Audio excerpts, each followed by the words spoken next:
At exactly 2 hours past midnight local time on March 4th, 2026, this Israeli F-35 Ayadir pilot crossed into Iranian airspace on a mission that would completely redefine modern aerial warfare. He was a critical part of Operation Epic Fury, an unprecedented joint strike pushing deep into the most heavily defended territory in the Middle East to destroy the Imam Ali ballistic missile base. The pre-flight briefing had promised a safe corridor carved out by advanced electronic warfare, but the volatile reality of the night sky was about to prove those assurances dangerously wrong. The stealth fighter plunged eastward through the cold night air, staying so low to the jagged Zagros mountains that the peaks felt like they were scraping the belly of the aircraft.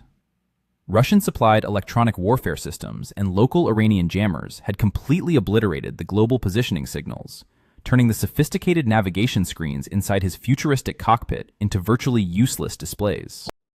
He was forced to rely on the aircraft's internal inertial navigation system, which calculated his position purely through complex physics and the mechanical memory of his takeoff point.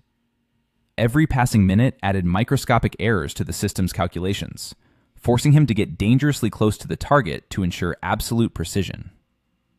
Just as he navigated through a narrow mountain pass at over 900 kilometers per hour, a completely new and terrifying visual threat materialized directly in his flight path.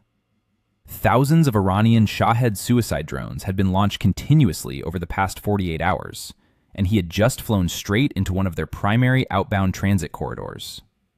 The drones were flying at incredibly low altitudes, completely devoid of any significant thermal signatures or radar emissions that his advanced sensors could easily pick up. Hitting one of these slow-moving flying bombs at his current speed would instantly tear the wings off his fighter jet, turning the machine into a massive fireball. The sky outside his canopy turned into an absolute nightmare of dark, shadowy shapes flashing past the cockpit at terrifying relative speeds. Because the drones were constructed mostly of cold plastics and commercial components, his infrared search and track system struggled to highlight them against the freezing background of the mountain winter. He had absolutely no time to perform any drastic evasive maneuvers, as pulling up would instantly expose him to the waiting surface-to-air missile batteries searching the skies above. The pilot simply locked his arms, keeping the aircraft as perfectly steady as possible while these invisible mechanical assassins sliced through the air mere meters away. Breaking through the drone corridor by sheer miraculous luck, the pilot finally approached the crucial pop-up point for his attack run on the subterranean Imam Ali base. He violently pulled the control stick back, sending the fighter surging upward into the freezing night sky and exposing himself to a localized Pantsir S-1 air defense battery. The threat warning receiver in his helmet screamed with a terrifying, continuous tone that indicated an active radar lock and an imminent surface-to-air missile launch.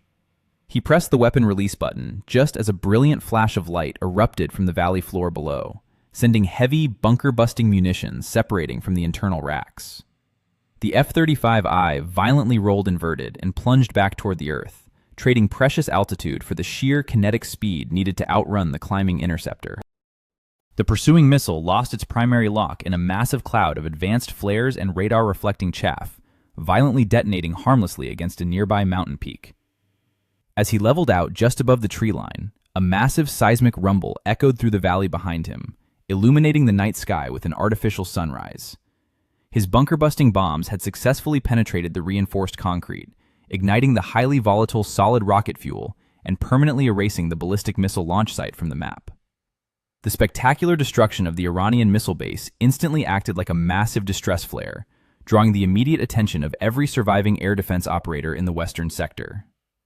The pre-planned safe corridor had completely collapsed due to an unexpected barrage of long-range interceptor missiles, leaving him temporarily trapped deep inside hostile territory.